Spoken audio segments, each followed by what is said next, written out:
Game of Thrones Season 7, Episode 6, Beyond the Wall. What a hell of an episode as far as being a roller coaster ride. Had good parts, had bad parts, but also some interesting revelations that may play into our endgame. So let's break it down. Game of Thrones Season 7, Episode 6, Beyond the Wall.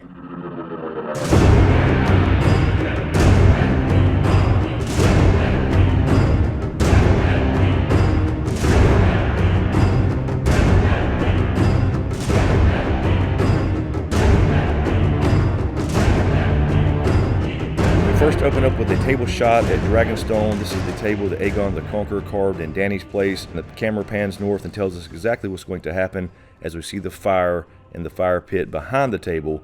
We know what's going to happen at the end of this episode. And this was the shot from the teaser trailer before the season started. Kind of following the entire theme of the season, winter is here. We start in the north of our ragtag group of heroes, the Magnificent Seven, or as some are calling them, the Suicide Squad. And I will say I really did enjoy this banter here between all our heroes. They all have good reason to hate each other, but they're putting aside their differences to work together, which of course is what Jon has been trying to accomplish this whole entire time. The weird part here is they start off with a shot of 10 people on several different shots, but they ended up with 13. Maybe a few were just lagging behind or taking a piss. Really good conversation between Tormund and Jon, which was another callback to a previous season, where Tormund's basically saying you spend too much time with the wildlings and you don't like kneeling now. And of course this was the same conversation Jon had with Mance Rayder in a previous season, and now Tormund is telling it to Jon. Mance was a good man, but he didn't kneel, and how many of his people had to suffer and die because of his pride. I love the banter between the Hound and the Brotherhood Without Banners. Gendry was complaining about being taken captive, and of course the Hound gently reminds him to stop whining, and that Beric had died 6 times and you don't hear him bitching about it. Good conversation between Jon and Jorah about Longclaw and him serving his father Jeor Mormont at the Night's Watch. I really dug this conversation, and Jon tried to give Jorah back Longclaw, saying that it was given to him by his father. Jorah basically says, no, I didn't earn this sword, I brought shame to my house. And the really cool hint here was Jorah told Jon, may it serve you well and your children after you. So this was one of a couple references to children here about Dany and Jon, so I think that's where they're heading. We head to Winterfell with Arya and Sansa, and Arya basically confronts Sansa about the letter. And I really like the line here where Arya said she knew what she was doing was right because Ned was clapping and cheering for her because the rules were wrong. But Arya does confront Sansa about the letter. Sansa does try to explain to her that they made her do it, which I completely understand. And the other thing is that Arya was basically saying it's no excuse, but if you think back, she did almost the same thing by serving Tywin Lannister, didn't call his name out to Jaqen H'ghar, which of course could have ended the war and helped Robb to win, but she did do it to survive. So Arya didn't really have a lot of room here to talk about Sansa doing what she had to do to survive. But Sansa also does go on her little trip here about it's all because of me, I'm the one that saved the North, Jon lost the Battle of the Bastards, etc. So she is still playing her little power trip here. And I've been on Sansa's case for quite a while now, and I've taken a lot of flack for it as a matter of fact. But the point being here that a character in the show, Arya herself, sees what Sansa's really thinking and reminds her that she is on this quest for power. Although I think that's certainly changing. I am pulling for Sansa here. I do think there will be a setup against Littlefinger. But you know good and damn well that a lot of people that get on Sansa's case are right when a character in the show says the same thing. We head back to the north with another good conversation between Tormund and the Hound. They get acquainted fairly quickly, and of course it revolves around Brienne, and so that's their connection. I love the line where Tormund said he wanted to make babies with her. I've been alone with you inside my mind. Big giant babies that would take over the damn world. And of course the Hound respects Brienne as well because she did beat him, and then of course Arya left him to die. We had a little conversation that was fairly interesting between Beric and Jon, but the point here was that Beric said Jon didn't look like his father. He must have taken after his mother. They did that just to get another little Targaryen Lyanna tease in there, but the point being here is that this contradicts the books directly when it is stated in the books implicitly many times that Jon does in fact look like Ned. But of course the other side of that equation is that Arya is compared to Lyanna, and Jon and Arya look similar as well because they do look like Starks, whereas the rest of the children look like Tullys, and therefore Jon in the books is being compared to Lyanna via proxy through Arya. So this was a direct contradiction to the books as far as Jon's looks, but then again they were doing it to get that line in there about you must have taken after your mother. We head to Dragonstone where we had a conversation between Tyrion and Dany, and I gotta say I did like this conversation. Dany was basically saying that Tyrion was not a hero, and she actually liked that, but she did clarify herself and say, I understand you're brave.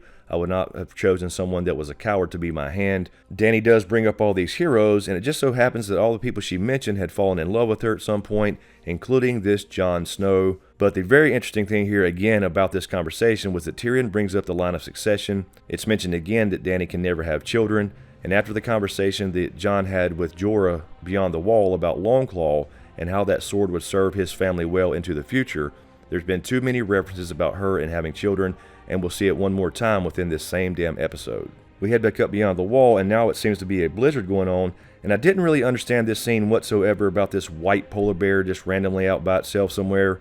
Every other creature up there that has been risen from the dead is now with the army of the dead marching south, but it's my understanding that Dan and Dave actually wanted this polar bear in a previous season, but they could never do it because of budget reasons, so I guess it was just there to injure Thoros to set up his death later. But it also gave us a chance to see the Hound freeze one more time when it came to fire right in front of him. He could have helped save Thoros, but he kind of froze again, so this kind of reinforces my idea I had a long time ago when James and I talked about it in A Dragon Raised by Wolves, that at some point the Hound will use fire to help someone, or perhaps go out saving someone using fire, the thing he's been running from his entire life. We head back to Winterfell, and Sansa and Littlefinger are talking, and they're very much worried about Arya. Arya is becoming a very, very dark character. Sansa says she doesn't know her anymore, and of course Littlefinger suggests that Arya is going to be a problem, and that Brienne could help with that problem as far as taking out Arya, because Brienne is sworn to serve both Stark sisters, and if one were to try to hurt the other one, that Brienne would be obligated to step in and save that person. So Littlefinger is hinting here that Arya needs to be taken out, but then of course later on we do see Sansa send Brienne away to the meeting in King's Landing a little bit early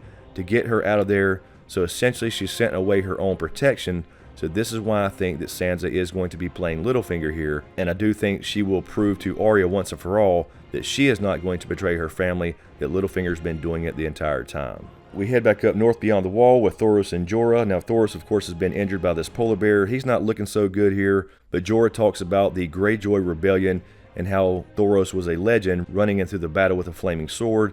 He thought he was the bravest man he ever saw, but this was a little throwback to history. This was the Greyjoy Rebellion when Theon's father Balon declared himself king, and this of course is when the Starks and Baratheons all went to shut down that rebellion, and that's when Theon was taken hostage to be a ward for Ned Stark in Winterfell. And then we see a White Walker all alone with a little pack of whites that apparently he had turned, and I didn't really understand why they would be alone and not with the rest of the army of the dead, but I guess this was a little ranging party, and we did get a big revelation about how this thing works.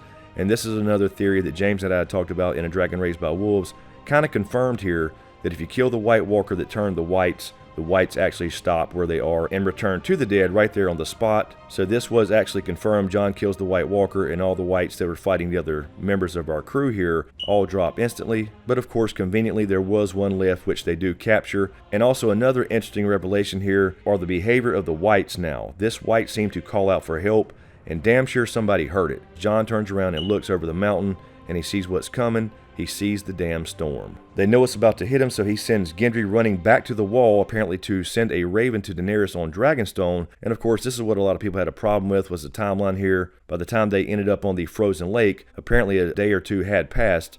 So I guess you could squeeze in time for Gendry to sprint all the way back to the wall and collapse and get a raven sent off to Dragonstone, and also have time for Dany to come all the way back up from Dragonstone on Dragon back, and of course beyond the wall. However far they were away from the wall, they had to be a pretty good damn distance away because you could not see the wall from where they were, and of course they had to go far enough to where they saw the mountain that was shaped like an arrowhead that the Hound saw in the flames in episode 1. And of course we lost Thoros. We had one major character die here, although technically he is kind of a secondary character. But the point being here, we did lose a few red shirts, which we all expected, but I did expect to also lose a couple more main characters in this battle. You did have this feeling of hopelessness that we're surrounded on all sides on a big rock in the middle of a frozen lake, and where else in Westeros do we know there's a lake with a damn island right in the middle? Another question I had about this scene here was when we lost Thoros and they tried to burn his body, Beric of course ignites his lightsaber, and of course they were all talking about how they're going to freeze to death, and this situation is very, very dire, and it looks pretty damn hopeless. But you know what? Beric could have lit that sword all damn night long and stuck it in the ground right in the middle of everybody, and essentially they could have had a damn campfire all night. But I thought this was very, very odd here as far as the Night King letting them live. We know when he comes around that he brings the damn storm and makes it colder, so he could have frozen that water any damn time he wanted to and let the whites cross. So this leads me to believe that this was some type of trap, and essentially they were dragon bait. But of course it comes into question again about the behavior of the whites here. The whites seem to be calling out to its companions, and during the battle itself, you saw on several occasions other whites trying to either rescue or burn that white to keep them from taking it, as if they were trying to rescue or free or destroy one of their own walking dead. We head down to Dragonstone, and apparently Dany did receive the Raven to come up and help the Suicide Squad. And we see Dany is now dressed for her little trip up north, a little bit warmer it looks to be. And apparently this is where Ghost has been the entire damn season. Jon apparently brought Dany a ghost pelt. And then we head back up north, and the Hound starts skipping rocks, and I thought this was pretty damn funny. He hits one right in the damn face and breaks its jaw, but then he throws another one and it skids across the damn lake, and it shows them that the water is in fact frozen again, and they can start heading out to the center of this lake to kill all of them. But again, the question I had about this particular scene was, why did the white start acting differently from before? The white looked down by itself and realized that the lake was now frozen.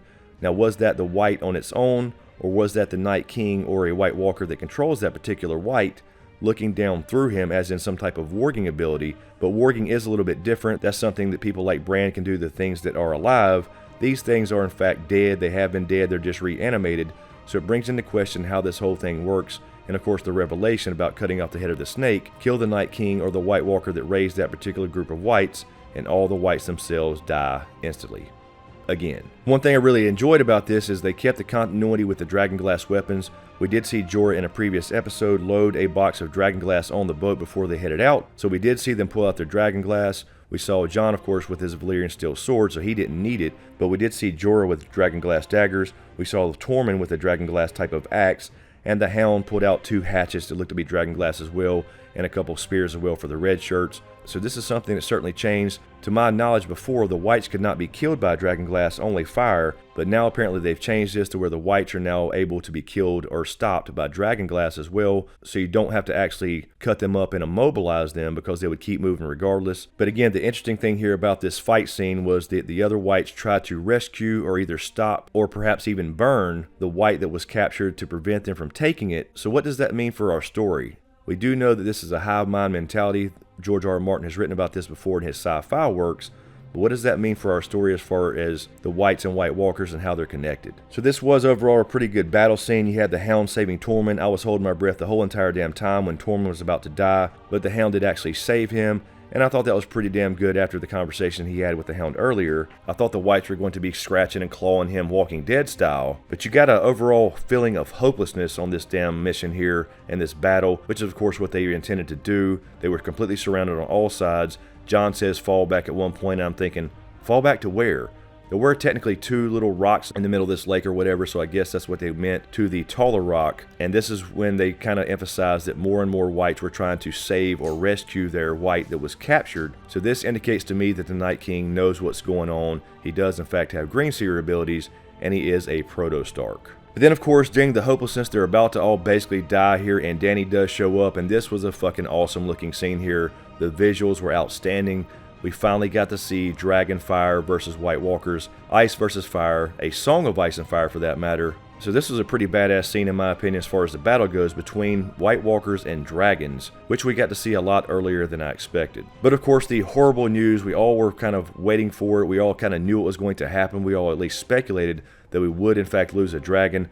But the Night King pulls out this pre-made spear that seemed to be ready, like they were waiting on this, which again goes back to the idea I had about this actually being a trap. And he's got some damn super strength because he throws this dart completely flat-footed without even taking a step and nails Viserion mid-air, and of course it kills Viserion. He goes crashing down to the ground bleeding, and of course this was a fucking heartbreaking moment. We all kind of knew it was going to happen at some point or another, but we damn sure wasn't prepared for it. And of course a lot of people had the problem with the Night King not killing Drogon when he's sitting on the ground stationary, so the only thing I can figure is that he wanted to take out the dragon still doing the most damage. Viserion was still flying around with Rhaegal burning whites and burning his army up, which he had worked so damn hard to build. And a lot of people also instantly thought, well, maybe he doesn't actually want to kill Dany because of the Night Queen theory, and I certainly think that's a possibility. But then again, he did try to throw a spear at Drogon when Dany was in the air, and although she dodged that ice spear, he did in fact try to kill her, because we know that if he would have hit Drogon, she and the whole entire party would have died. They would all have fallen to their deaths. So I don't necessarily buy that he was trying to protect Dany, although I'm still open to it, but I do think these two will meet again.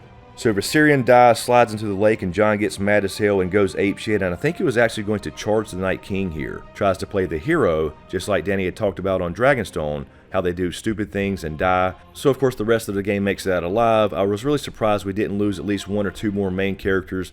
The odds were just too overwhelming, and the perfect timing where Dany showed up. But of course I completely understand that is TV. You were kind of on the edge of your seat thinking it's all hopeless, even though you kind of had the idea that Gendry was going to make it and Dany would come save the day, and she swoops in to save the day, rescues most of everybody except for Jon going underwater. He is underwater for a long time apparently to swim back because the Whites apparently already walked off to a degree as they started to leave the scene. He would have most certainly gotten hypothermia there.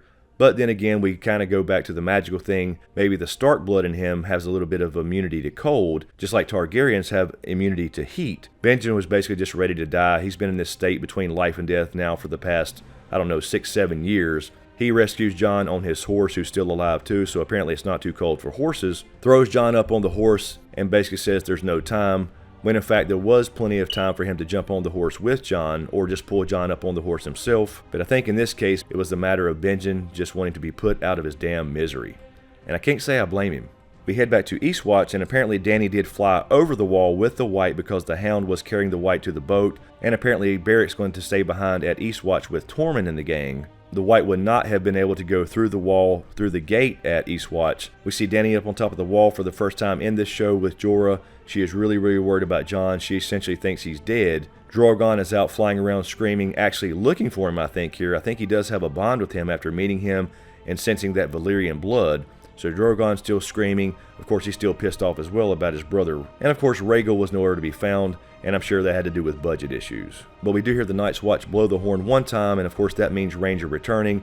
Jon does come back. He is in horrible shape. So immediately we cut over to the boat scene, and they have their little tender moment. They do at least show Jon in bad shape, and they pull his clothes off. They do make sure to show you they are frozen solid. And of course, during this scene, Dany sees his wounds for the first time as they rip his shirt off. And of course, she sees that he actually did take a knife to the heart for his people. And then we cut back to Winterfell, and Sansa discovers Arya's faces in her room. She's going through, she doesn't trust Arya, she doesn't know her, and Arya comes in kind of acting like an asshole. She's really putting on the heat here, scaring the shit out of Sansa, but Arya was talking about the differences and how they wanted to be different people when they were younger. But of course, Arya scares the shit out of Sansa, picking up the dagger, trying to play the game of faces, while Sansa's trying to understand what the hell she's got faces for in the first place. But I do think this was some type of test from Arya, because as she walks up saying that she could potentially become Sansa by taking her face, and she would get to experience how it would feel to wear all those pretty dresses and be Lady of Winterfell, she flips the dagger and hands it to Sansa, as in, metaphorically,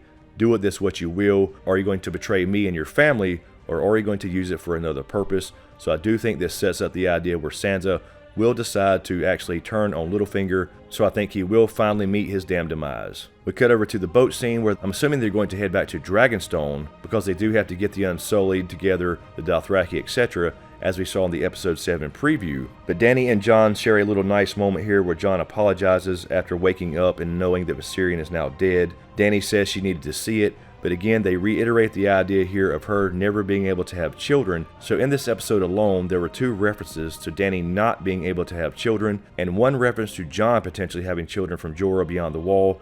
So I think this is heading in that direction. And of course, with the revelation last episode that Cersei is pregnant with the 2 queens here, it does make sense that there would be a parallel there between the 2 queens in our story, and they seem to be implying that Dany will in fact be able to have children again, whether she knows it or not. But Jon does call her Dany, which brings them a little bit closer, because that was the name only her brother and a select few people that knew her when she was younger called her. So I'm not sure where Jon got that or how he knew to call her Dany, but the point being here is that it brought them a lot closer. So now Jon that sees who Dany really is, that she is willing to risk her own life to save others and save the damn kingdom, he is willing to bend the damn knee, call her his queen. So Jon, being king in the north, will now be the second Stark in history to bend the knee to a Targaryen as a king who knelt. And of course, the last king of winter or king in the north to do that was Torrhen Stark, who bent the knee to Aegon the Conqueror, both Jon and Dany's ancestor. And then of course we come to our final scene where the Night King and his minions are back at the lake. They apparently went off to Home Depot and found 4 giant chains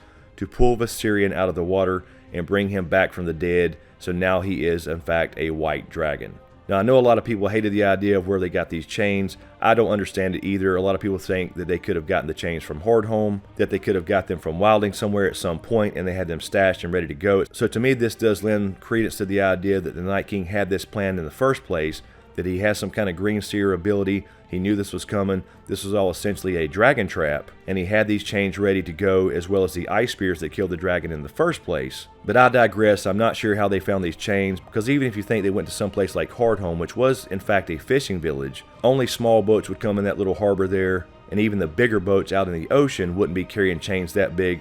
Not these type of boats in this type of era. And we did have the line in a previous season where Tormund said that wildlings do not have good steel like the Southerners. And then of course you got to think about how the hell the White Walkers got down in the water with their whites who cannot swim to wrap the damn chain around Viserion's neck in the first place.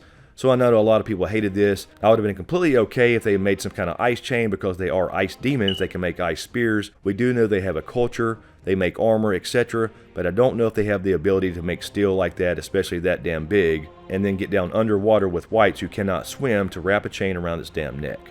But this was a heartbreaking scene regardless. The Night King comes up and touches Viserion on the head and brings him back to life. And now he is a white dragon. I've had a few comments about, is he a white or a white walker? Well, to answer that question, I think is basically to say he's just a white dragon. The Night King can turn humans into white walkers, but they are still alive, as in Craster's kids. And I did a separate little video on Craster and who his parents are, and why he potentially may be special in the first place as far as being able to turn humans into white walkers. But every single white has already been dead, and they are simply reanimated and controlled. So in this case, even though Viserion's a magical creature as in a dragon, he did in fact die and was reanimated, and that could simply be explained by him being a magical creature. The Night King has likely never ran into a dragon before, and he's likely never tried to turn a dragon before into a white or raise him from the dead. So either way it goes, he does have Viserion now, and that's going to be the big twist there. The second dragon rider is going to be the Night King himself, and of course the third will still likely be Jon, I hope. So I'm going to assume here that the dragon will in fact still breathe fire, and this is going to be their way through the wall in episode 7. So anyway guys, let me know what you think in the comments below. How did you rate this episode? To me this episode was okay. It's like cold pizza, it's still pretty damn good even when it's bad. There were a lot of great scenes that I really loved, but there were some problems here. Even though this is fantasy and you have to have suspension of disbelief, there were a couple things here that just kind of pushed the boundaries of that in my opinion. And that really relates to the whole chain thing and them getting Viserion out of the water in the first place. But regardless of the flaws in this episode, what do you think about the whole entire situation up north? Was that in fact a trap by the Night King? Did he know it was coming? And what do you think about the behavior of the whites and how they acted now as compared to before, where they seem to be trying to rescue or perhaps stop the white from being taken that was captured by our motley crew? Anyway guys, let me know what you think, and as usual, thank you for all the support, especially you guys on Patreon. And a huge shout out to my executive Patreon smokescreen producers, Halls Griffin, Vol Guy 10, Lala Gig, Kissa Powell, Marc Joseph, aka The Snow in Winterfell, Marylin Bentley, Sean Hayes, JoAnna, Anonymous, Doc Holliday, Goska, HoonJive, Kieran D20, Nicki Snow, Lo Horton, Erin Habig, Ashley May, Dean Bwell, Karla Stark, John Carey, Anastasia, Jason Landers, Rhiaanon, DTizSmith, and MJW. Thank you guys so much. I really appreciate the support. Also remember to stop by the live stream Sunday night at 10:30 Eastern Standard Time after episode 7. This will be a live charity event where all proceeds go to St. Jude Children's Hospital. And I really appreciate everybody stopping by the live streams every single week. We are breaking records and we are trending live every single damn week, and I really appreciate it. Be sure to subscribe to get everything, and be sure to click that damn notification bell so you're notified when I drop a new video. Thanks for watching, and we'll see you next time.